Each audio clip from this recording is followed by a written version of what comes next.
I was heading home after meeting a friend, and just crossing a road that I have crossed. I used to live in the area, literally 50 yards from the road, and so across that road thousands and thousands of times. From what I can remember, I've got pretty much zero recollection at all of what happened. A scooter or motorbike came around the corner, and I took the full force of the helmet into the face and to the head. Woke up in hospital 48 hours later, I think, and yeah, I got a huge amount of skull fractures, facial fractures, all of my eye sockets, my nose, my jaw, my cheekbones, my shoulder, a bunch of ribs. And then consultants in the trauma department were, maybe after a week of lining up, sort of sending me home, and my wife, who is at the time, she's a pediatric doctor, and at the time she was a senior registrar, and she sort of didn't like the look of how I was doing, and demanded that they do my bloods and things, and it transpired that after many conversations, or a few conversations, and again my condition deteriorating significantly, that I'd contracted meningitis as well in the hospital, and so thankfully I wasn't sent home. Had I been sent home, I might not have made it back to the hospital, or certainly without some serious impact of meningitis. So yeah, it was suddenly even more serious, and I was in hospital for, I think, just over 3.5 weeks. And I think above all, the sort of psychological impact of it all was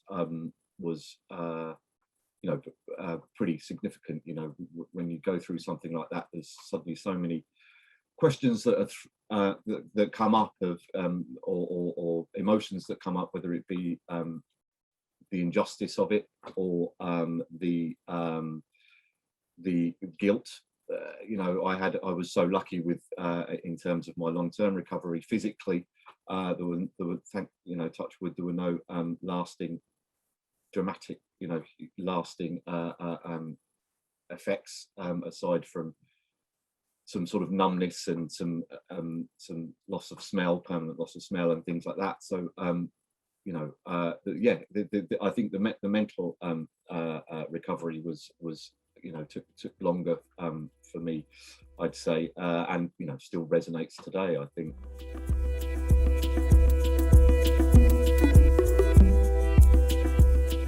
I used to release a lot of my own music, and my musical attention has moved to commercials and documentary and film compositions and things like that. The music I make for myself, the music that really turns me on, that I throw all of myself into, has kind of had to take a back seat, and I've been kind of constantly, it's become a real frustration for me not finishing and releasing my music, because it's something that it's the reason I got into it in the first place, and it's my biggest passion, and so I felt that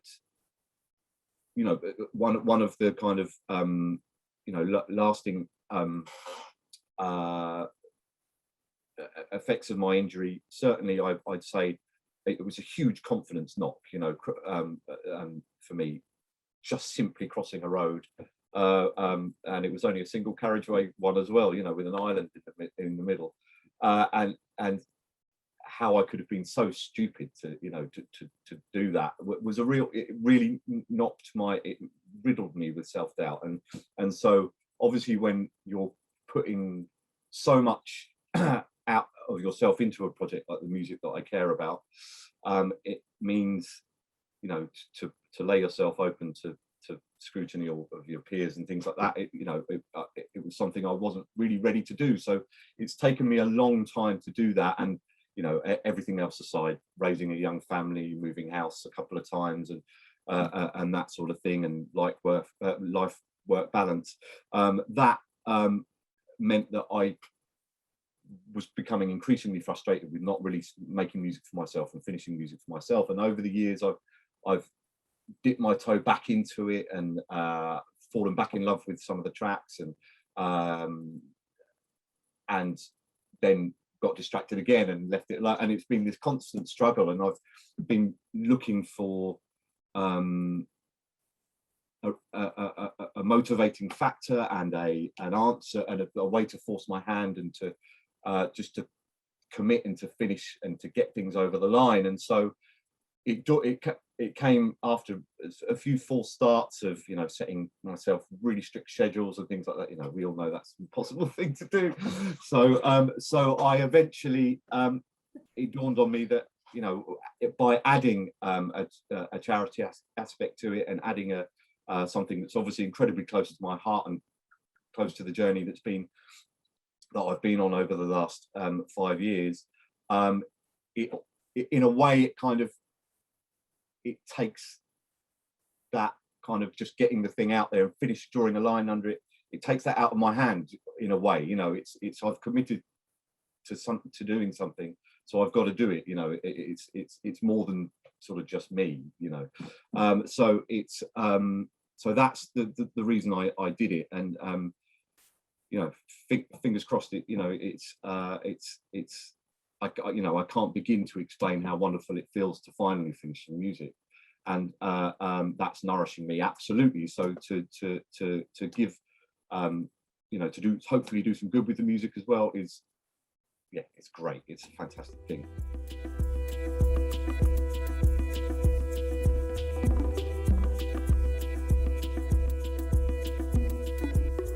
The weeks I was in hospital with the injuries that I had, there was a lot of staring at ceilings and being, you know, bored out of my mind. So I tried to occupy myself by recording thoughts, recording ideas on my phone, recording little notes and things like that. And then I started to just, whether it be the nightstand, whether it be the jug of water or the cups of water, or you know, even things like food packets that I've, you know, things that people have bought me, or bits of the bed and things like that. I just used a pen and I was sampling them direct onto my phone, recording them directly onto my phone, just single percussive hits. And then I've got them back to the studio, and they yeah, I've used them in some of the tracks, resampled them and messed with them with all sorts of various software to yeah, make them become percussive parts of the track, or even just take some of the audio, just sort of background noise, white noise from the goings on in the hospital, and then really process them in the studio to turn them into textures within the tracks and things like that. The main track on the EP, the title track called Retreat, is full of it. Yeah, there's loads of it in there. It's all sorts of I mean, it's probably unrecognizable from where it first started out, but it's certainly been a nice fun thing to kind of sort of weave that into the fabric of the tracks. And it's, you know, it's quite a cathartic experience to kind of turn it into a positive thing, such a negative experience, you know. So yeah, it's been fun.